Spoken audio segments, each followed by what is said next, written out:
Hey now, RotoGrinders, welcome to episode 8 of Stonk Watch, where we will examine the best ball fantasy football marketplace in the context of ADP and investing. My name is Chris Gimino. I'm joined by Kyle Murray. Kyle, it's now into the deep waters of draft season. I am 90 drafts deep in Best Ball Mania. I am not sick of it yet. I may get there, but at this point in time, there's still some new twists and turns coming every single week that are getting me excited. Are you ready to talk about some of the longer term movers that we've seen in the best ball marketplace? Yeah, obviously this is getting to a point where I feel like ADP for some of the top guys is moving a little bit more quickly than over the past few months, just with things sort of picking up with training camp and all that stuff. So it's great to have a show like this to break it all down and talk about it and really get to the root of some of this news and some of these key decisions that we're going to make throughout the draft. Yeah, on the screen, we've got our best ball rankings, and we're going to talk about some of the players near the top of this. I know a lot of times it's easier to talk about players who are moving deeper down the ADP because they'll move faster. And quite frankly, some of the guys deep down the chart, Kyle, have been moving really fast in the last couple of weeks. We mentioned, Kendrick Miller, Jalen McMillan's been flying up and down the board. I mean, there's been a lot of guys that are just moving pretty heavily. And of course, we'll talk about some players that are about to move pretty heavily based on some news this week in the second segment of the show related to the week 3 preseason marketplace. But let's first talk about some guys who have been moving more slowly over the course of the summer, but have eventually actually changed like maybe the dynamics of how the draft is now versus how it was when we started this thing. First name I want to mention is Breece Hall. Now, of course, Kyle, he hasn't moved that much. I mean, you can't really move that much when you're in the top 10 of the draft. But at this point in time, he's like neck and neck with Bijan Robinson at 7.4 versus the ADP that was maybe you could have a chance to get him on the turn earlier in the summer. So the question begs here, when it comes to your turn at pick number 7, are you going Breece Hall or are you going Bijan Robinson? Yeah, I'm still gonna be taking Bijan. I still lean him. I think he's the guy with the higher ceiling in terms of really winning a league or winning a championship for the best ball, either whether it's first round or later on in the playoffs as well. So I think he's just a higher upside player. I think Breece Hall is obviously great. He's a top 10 pick, so there's not too much negative to say there. But when it comes down to the decision between these two, I just like Bijan more, and I'm just going to stick with Bijan here. Now, that implies that you're going to start your team with a running back, which has not been the most popular strategy this summer. I guess the question becomes, do you change your draft strategy now that we're into the month of August? And maybe we'll start to see maybe not just entirely best ball bros in your lobby, and we'll maybe start to see some different types of players, some more casual players in there who may actually favor picking running backs earlier. Yeah, I think later on, especially now, like when you've done all these drafts and stuff, I think one thing that you can sort of take advantage of is something that when you look back at the first episode that we did where we talked about how important diversification was. Obviously, doing that with your players is important throughout the draft season, but also doing that with draft strategy is also important. And it's very easy when you're high on a player or high on a strategy or whatever it may be, or maybe you have a certain way to start a draft based on the position that you're at. It gets easy to do that over and over again because you like these players, you like these plays and these strategies. So I think now later in the draft, it could be a good chance to maybe say, okay, I've been taking Bijan in this spot, all season. So let's go a little bit of Breece Hall now. And maybe that's what people are doing. Maybe that's why the ADP is moving a bit. But I think now is a good time to potentially do that if you want to diversify a strategy or a player or a pick. Yeah, I'll be honest. I'm someone who is trying to play 150 teams in Best Ball Mania, and I am now getting more Breece Hall, whereas I was getting more Bijan earlier. For that exact reason you just said, I do want to be exposed to this situation. I do think that ultimately there's not a massive chasm between the two projection wise, and I do think that they both have similar upside to be the best overall fantasy player in the game.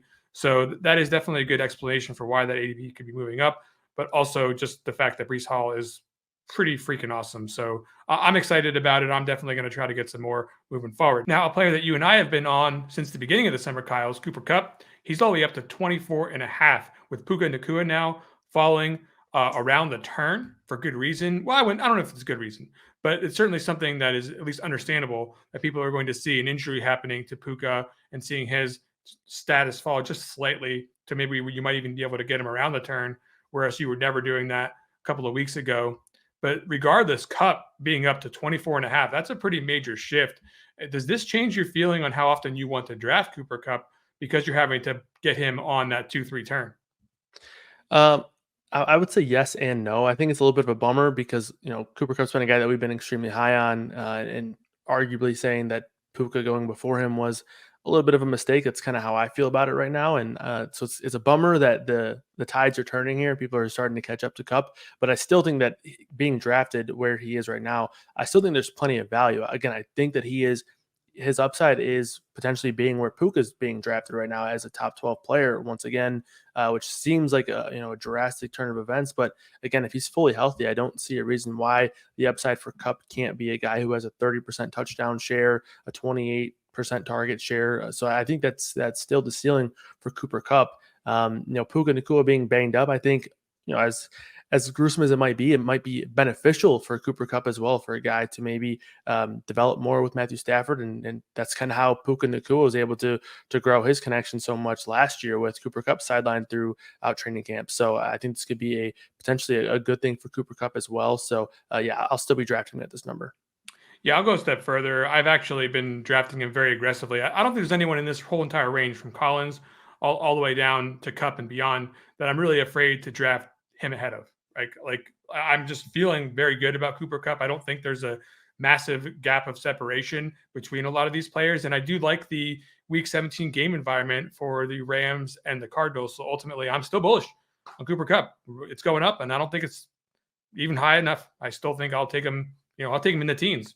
I don't care. I love it. All right, let's get into the Devontae Smith situation because he's been getting a lot of positive vibes in camp. We've talked about him before. And the situation now, he's up to 25.8, basically tied with a fast rising Malik Neighbors, who just the training camp buzz is nonstop on. So that makes a pretty good question, right? If you are at the end of that turn there, and you're looking at Devontae Smith and Malik Neighbors on your board, which one are you taking? Yeah, right now I'm taking Neighbors. I can't lie. I'm sort of intoxicated with all of the Neighbors hype. So and it's also as bad as it sounds, it's a spot where I'm trying to catch up too, right? Like Neighbors is a guy that I wasn't too high on before training camp, and it might be a little bit of a reaction on my end, but it just seems very legit. Especially the reports from the joint practices, like he saw 18 targets from Daniel Jones and caught 17 of them, and the one incompletion was a pass that was potentially a catch, but the ref just got it wrong, being inbounds, which obviously they're not going to be reviewing anything in training camp. But yeah, Neighbors, I think. Again, I said it last week. Like, he has upside to be a top 10 receiver. I don't know if Smith has that unless AJ Brown were to get hurt, but I definitely think Neighbors does have that, especially if Daniel Jones is able to be efficient, which we've seen at times from Daniel Jones. As ugly as it is in real life, he's been a fantasy producer in the past, so it's going to be Neighbors for me out of these two. Another player that we've talked about a number of times on this show that is creeping up towards the top of the draft board, even further than he was to start the summer, is Isaiah Pacheco. Yep. Kyle, he's above pick 40 now. You're getting him at 38. And if you want to draft him, you're going to have to be aggressive. I mean, are you ready to take him instead of like Derrick Henry, right? I mean, that's like basically if you're picking running back at that point in the draft, I mean, a lot of times that's like the kind of decision you have to make. I mean, maybe it's not that extreme. Maybe you don't have to pick an either or. But I mean, are you this bullish on Pacheco? Are you really thinking that he can ascend to the kind of levels where you're taking him like Josh Allen's on the board sometimes at the same point, right? Like are you really taking Pacheco that often? I mean, give me your take. What's the deal? Yeah, honestly, I am. I'm very confident in Pacheco. I've talked about it on a few shows. Honestly, a lot of these guys we've talked about and hyped up are seeing their ADP move up. It's kind of like getting good closing line value on a bet, so that always feels good. But for Pacheco, I still think he has top 5 running back upside. I don't necessarily think he's one of those guys with RB1 upside, but there's just so many things that are working for him, right? The role should be good. The role should be improved from last year. I've touched on that a handful of times over the course of doing these Stonk Watch videos. And obviously being in what we are projecting is maybe the top offense in the NFL, he's going to have a lot of trickle-down effect there in terms of touchdown equity for Pacheco. So yeah, I think he's a guy who I would take over a lot of these names. Derrick Henry, I would much rather have Pacheco in terms of an upside perspective. So Pacheco I like a lot, and at this ADP, I've gotten a lot of him at lower ADP, so I'm okay if I don't necessarily reach on him here. But again, I do think that he's worth this value in this number here. Yeah, it's definitely a lot harder for me to click it than it was before, but I mean, I don't blame you for liking the situation here in Kansas City, which dovetails quite nicely into the next pair of players that I think we need to talk about. Because earlier this summer, we were finding Xavier Worthy going ahead of Rashee Rice. We were seeing Hollywood Brown go ahead of Rashee Rice. That is no longer the case in every single draft that you will find. At this point in time, Rice is up on Underdog to pick 55, and Brown is basically at the exact same level. So when you look at this situation in Kansas City at the wide receiver position, you've got three guys that people have been drafting. Personally, I've been more focused on Rice and Brown. You have to make a Sophie's choice here if you're starting your Patrick Mahomes stack between Rice and Brown. Are you still going Brown, who's had the higher ADP all summer? At the current ADP, I'm fine with going Brown here, just because again, like we were getting Rice in the 80s and even sometimes the 90s just a month or so ago, and obviously people are. It seems like they're coming around to the idea and probably the realization that he's not going to miss much time this year, if any, and that's sort of why the ADP is evened out. I still think he's probably the guy who leads the team in terms of targets, but in terms of diversifying, and I still think Brown has a similar ceiling to Rashee Rice. So I have no problem with going Brown here. I still would prefer myself Rashee Rice when looking at these two straight up. And now considering they're at pretty much the exact same ADP, I'll still take Rashee Rice, even though there is maybe a little bit more concern there. But I think from a projection standpoint, he's the more likely wide receiver one in this Chiefs offense. I'm very bullish on the Chiefs offense, but I do get concerned, at the end of the year, how many of these guys are going to be supported at a fantasy league winning level, right? Like, Yep. I mean, even in some of the best teams of all time, what was there? How many on the Peyton Manning, Julius Thomas, Demaryius Thomas teams? Like, how many of those guys got floated up to the top of the league? Is it four? I mean, because that's like Yeah. basically we're talking about Kelsey, we're talking about Brown, we're talking about Rice, we're talking about Pacheco, Yeah. like, and now people are also drafting Worthy. Like how many of these guys are actually going to make it by the end of the year? What's your take on that? Yeah, it's a good point. I think, especially from a best ball perspective, where 1 week scores can, you can have a bad week and it doesn't really hurt you too much. But if you have a handful of weeks that simply just allow you to win a week, that does go a long way in terms of best ball. So I think that probably helps that issue a little bit more. But at the end of the day, like this is a team that if you told me that they were going to have 400 yards, 450 yards every single game, like I wouldn't really be all that surprised. So if you're looking at 350 through the air, 100 yards on the ground, it's really not that unlikely, I suppose, from this team. And it's very projectable. Like sometimes you get scared off of a team that has a lot of names, but it's also easy to project where the production is going to go. You're not going to see a lot down the list in terms of running back or even receiver. So we kind of know where the ball is going to go. So I still am very confident that all these guys can sort of produce, especially have weekly upsides. There has been an absorbent amount of buzz lately, Kyle, about the Cincinnati Bengals backfield, and it is not good for Zach Moss. Everybody and their dog is talking about Chase Brown, and in their underdog drafts, they are pulling the trigger very early. We're seeing it up to 105 right now, as Yep. far as where you're drafting Chase Brown. That's rounds ahead of where he was earlier in the summer. So the question is, now that he's getting drafted at the same spot as Zach Moss, are you still feeling compelled to pull the trigger on it? Yeah, I'm not changing my take here. From the very beginning, I've thought it was going to be the Chase Brown, not necessarily the Chase Brown show. I still think Zach Moss is going to be involved. And again, I do think that Zach Moss's ability to pass protect is going to keep him in potentially on some third down situations as well. But I still think Chase Brown's a more explosive player, and I'm still going to be happy with the idea that he's going to be the RB1 here, and what I'm expecting to be a very good offense. And as you can see on the screen now, he's clearly got some ability to do some things in the passing game that we maybe really haven't seen from Mixon a ton. I know we've seen him flash at times, his ability to be a pass catcher, but the shiftiness and the agility on the outside in the passing game is something that could be new to Cincinnati passing attack from the running back perspective. And I think Brown over Moss, even at the increased ADP, again, more good closing line value because this is a guy that we've had in the top plays since we launched that product. So again, love to see the good closing line value here, and I'm happy to continue to take Brown here. Yeah, maybe finally we'll get to somebody whom I didn't have ranked highly early in the season. And that's Jalen Polk is another player who's been on the upswing. He's up to past pick 130 at this point, 129 on Underdog. Uh, Kyle, I'm actually not that turned off by the idea of drafting him around this area of the draft. There's not a lot of wide receivers going there that really make you feel great. What's your take here on Polk? I mean, are we still taking him? Like now we're talking about basically projecting him as a wide receiver one. Yeah, and I think the big thing here for the Patriots' perspective is, we just talked about the Patriots preseason team on our Thursday video. So if this is out in time, go ahead and watch that, but and tune into any of the preseason content that we have going on. But bottom line is the Patriots receiver room is pretty bad, right? From wide receiver 3 down. Obviously, you have Pop Douglas and Jalen Polk up at the top. Pop Douglas hasn't really been practicing fully. He's been in a non-contact jersey a lot of this training camp, but Polk has been the one to really flash. He's the guy that has upside on the outside, as well as kind of being able to be moved around the formation there. So Polk, it's sort of the same process. It's just a different name. Like we were fairly high on Pop Douglas because there's not a lot of really intriguing targets here in this Patriots offense.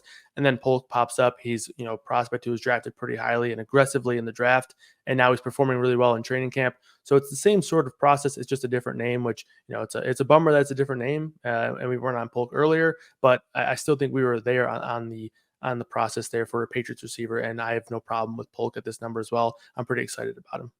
I don't know. For what it's worth, you can get Douglas 40 picks cheaper. And Oof. I'm not out on that by any means. Agreed. It's just like, the excitement around Polk has turned into some visual evidence that it might actually be merited. So I am changing my tune and making sure that I'm not left out in the cold with zero Polk and having some on my Underdog best ball teams. Now on the downside, Chris Olave is somebody who I haven't really seen any reason to not like him other than he's on the Saints. But you know, like the situation's not changed, is my point, from the beginning of the summer. But yet the pick where you're getting him is now closer to that turn, whereas you were closer to the 1-2 turn when you were picking him earlier in the summer. So the question is, are you interested in catching a falling Chris Olave knife?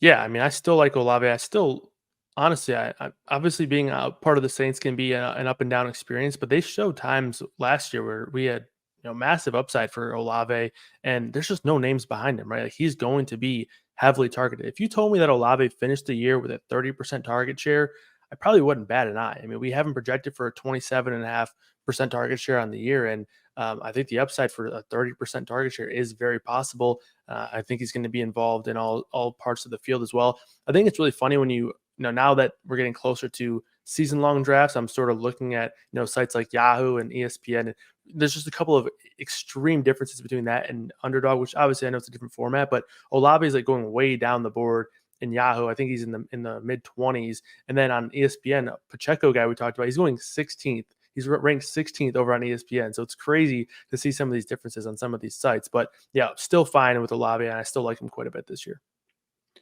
Yeah, it's certainly, a situation where people are looking at their alternatives around him and they're more exciting teams, sexier situations, and maybe that's the reason for it. But I do think that he's on a short list of guys that I don't have quite enough of yet that I definitely want to make sure I'm getting into my mix. Now, okay, DK Metcalf, oh boy.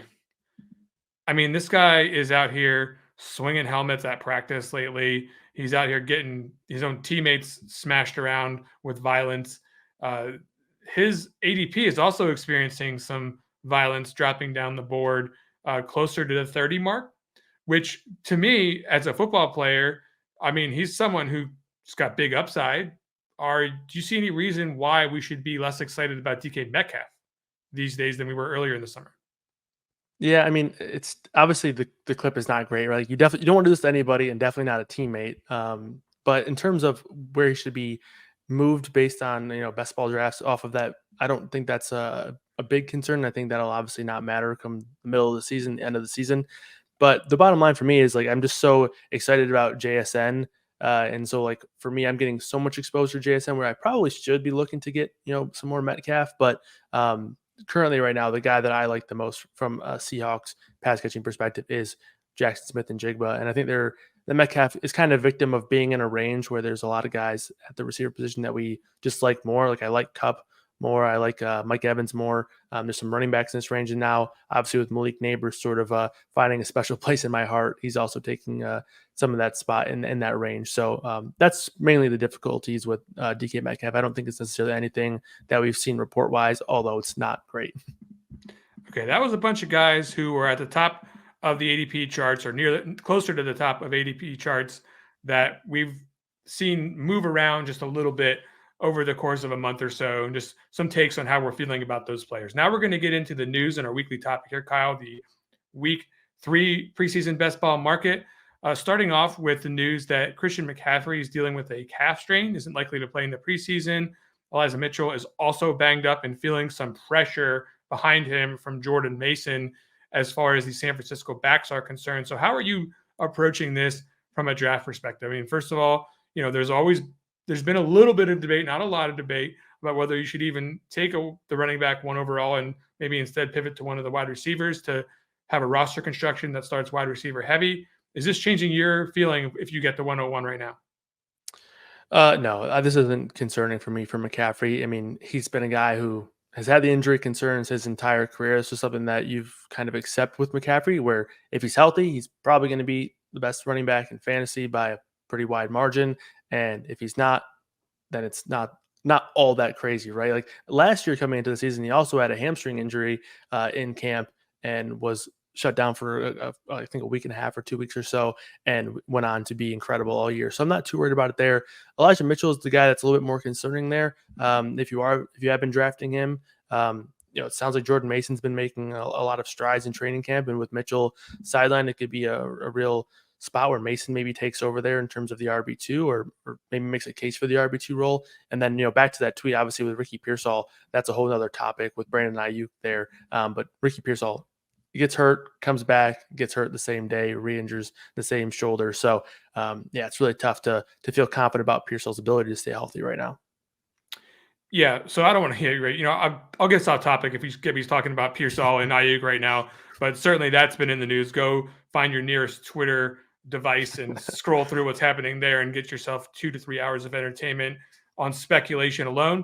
As it stands, I am more so taking Elijah Mitchell off my plate than doing anything with Christian McCaffrey with this news here, but it is interesting to see McCaffrey not quite at 100% to start this camp. Now let's move on to the Green Bay Packers, where we had talked in previous episodes, maybe we didn't like Romeo Doubs as much. And then we go to Friends and Family Night and we see the first team offense and who's playing with Jordan Love.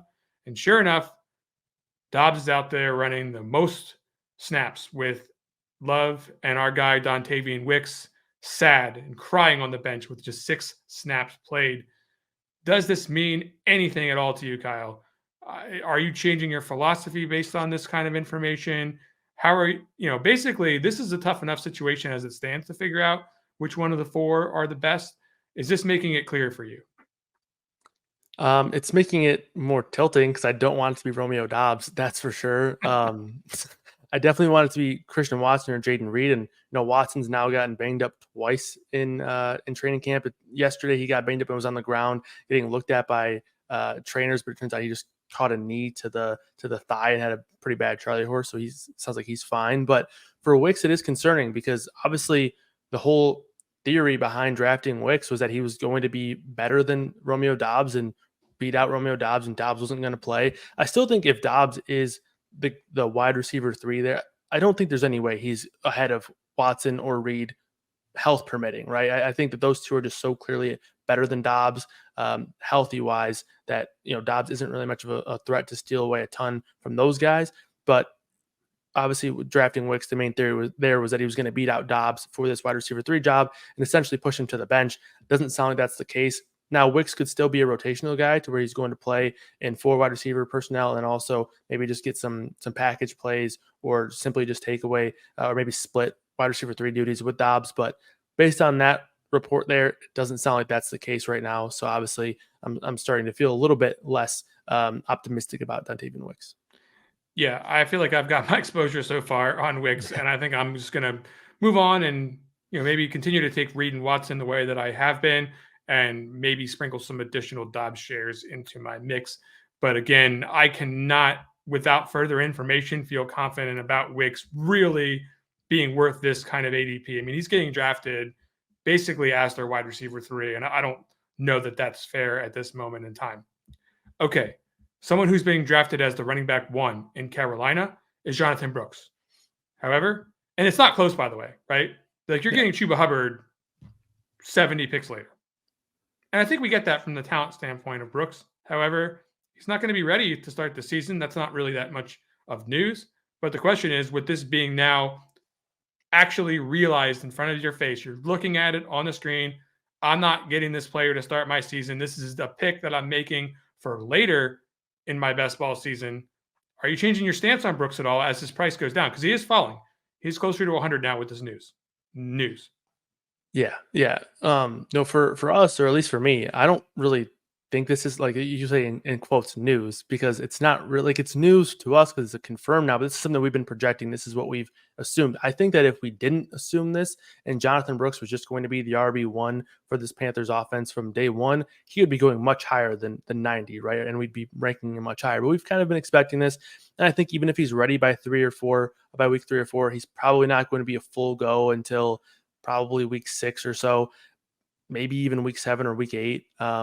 But even still, I think the theory behind drafting Brooks was that he was going to come on, be the guy later on in the season, and potentially be able to, win you weeks. And we've done this with guys in years past, right? Where maybe it's not necessarily rookies or health guys or whatever it may be. Maybe it's contract things or just guys taking over starting jobs and winning you things later on in the season.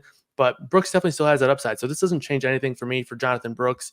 And if anything, the ADP falling is good. But to your point about Chuba Hubbard, it's also still an appealing spot for Chuba Hubbard because we don't know how long it's going to take him to lose that RB1 job, if he even ever does, right? Or even if it's just going to become a split later on in the year. So I think you can argue that both of these guys are still pretty draftable because the upside for Brooks is very high and the value for Chuba Hubbard is just really strong right now because it does seem a little bit more murky, the ability for Brooks to steal away that RB1 job early, if at all. Yeah, good information there and good take. I feel like the situation ultimately, as we've said several times, is not that different than the way we saw it to begin with. So nothing's really changed here except for we're getting it at just a little bit cheaper price if we're looking to do it. So let's keep on with the strategy. Kyle, speaking of strategy, one of my strategies is to be aggressive in my drafts, relatively aggressive, not stupid aggressive, right? Yep. And find players that I like and try to get them way more than the field. Of course, one of those players was Josh Downs. And yesterday we got some bad news, high ankle sprain, 4 to 6 weeks rehab. Even once he's back from it, probably in games, you're talking about like maybe 90% of what his production could be expected. It's unfortunate. We're going to lose the beginning part of our season for Josh Downs. Of course, we are also going to start to see a very significant discount in his draft price. So the question becomes, well, now you're looking at Josh Downs, 140, 150, 160, wherever he ends up falling. Are you going to be willing to take him at this discount price? Yeah, it's difficult. Like, I don't think he's going to miss too much of the season. I think obviously, playing week 1 is essentially, I don't want to say completely impossible because you never know with recovery times and all that stuff, but it seems pretty unlikely that he plays week 1. And honestly, I would probably project right now that he doesn't play for the first 2 or 3 weeks, and then might take some time to ease into things there. So it all depends on what kind of discount you do get. But the real concerning thing for me is, can anybody here take advantage of maybe earning more targets in this Colts offense? And by anyone, I do mean AD Mitchell, who obviously it's not really necessarily a clean change there because Josh Downs is going to have the slot role taken care of there whenever he returns. But, during this time, it could still be a spot where Mitchell's able to earn more trust with Anthony Richardson. So that's the one thing that I do worry about a little bit. But overall, I do think that when Josh Downs comes back, he's going to have that slot role. He's going to be able to, continue to live up to that projection that we had for him. It just comes down to how many games he's going to miss. And then it comes down to how far he does fall. So if he continues to fall a ton, I have no problem with continuing to grab him up because, again, if he just misses 2 or 3 games in the grand scheme of things, it doesn't really matter too much, especially with how much value we're putting on later games, especially in the playoffs. Yeah, I agree there. I'm going to continue to find some, although I'm going to have to maybe pump the brakes a little bit because I was getting him like almost 20% of the time because of how cheap he is. And frankly, that's going to have to calm down. Okay, Let's talk about the situation with the Broncos quarterbacks. Right now, we are seeing that Stidham is first on the depth chart. And I warned you, Kyle. Don't tell the people that I warned you that we could be seeing Stidham to start the season on them. And now this is not locked up yet. Peyton has stopped well short of proclaiming this a done deal. But let's talk about it for a second. You're not really drafting Jared Stidham, and I don't think you probably will be unless they name him the starter. But the question is about Knicks, because I've had to at several points fall back to some scary, disgusting, Bo Nix and you name generic Broncos stack to make sure that I had a second quarterback or a third quarterback with a correlation at the end of my draft. The situation right now is looking a little bit bleak as far as when we're going to see Bo Nix. So the question is, what are we doing here? Does this change your thinking at all on Bo Nix? I want to say no, honestly. So first of all, I think for Sean Payton depth chart, which you've also said, you can just take that, rip it up, and throw it in the trash. It doesn't really mean a ton. Like, this is a guy who has like Troy Franklin listed as like the 10th receiver, Audric Estime as like running back 5 or 6, behind Samaje Perine, who probably won't be on the roster in a couple weeks. So there's definitely some things there where Payton has always liked to list his rookies later on in the depth chart and kind of make them earn it, I guess, or whatever. And like you said, or like this tweet says, there wasn't really a lot of thought put into the depth chart, and it's also media unofficial depth charts, so you have to be careful with some of those. In terms of drafting Jarrett Stidham, you could probably say he was going to play all 17 games and you're still not drafting him, and I think it's very difficult to assume he's going to hold on to the job throughout the whole year. But I will give you your credit. You did say that we were probably going to at least have to consider Stidham at some point. But yeah, this doesn't really change anything for Knicks for me. It's still a guy that you're drafting with one of your last few picks in the draft. And again, it's still a guy that you're expecting to be the starter at some point and then at the end of the year. I've had a lot of bad takes, and maybe my worst take ever was that Stidham was going to take over for Tom Brady back when he was with New England. That did not pan out, and certainly I'm not super bullish on him anymore. But yeah, I generally agree that I'm not changing my Bo Nix strategy so much. I'm just I never loved it to begin with, and I think I need to be done with it and not not really get too much invested here. We don't need to be that involved with the Broncos offense, right? I mean, he's very cheap, right? And there's a couple receivers, like obviously we've talked about Marvin Mims, another guy who was disgustingly listed very late on in the depth chart there, which I want to completely throw away and burn and light on fire. But there's guys on Denver like Courtland Sutton, Marvin Mims, Greg Dulcich that we have talked about having some appeal with. So adding a Knicks stack to that isn't the worst thing in the world. So I don't think you need to go crazy with it though. But I also don't want to overreact to Jarrett Stidham as in terms of like affecting that strategy at all. But a couple of other guys who are getting some buzz. Greg Dortch, you can get him deep in your draft. He's getting some buzz out there in Arizona. The Cade Otton situation, I almost wondered if he was alive. I hadn't heard anything from him out there. And it turns out he's actually having a pretty good camp. I mean, nobody's drafting him, Kyle.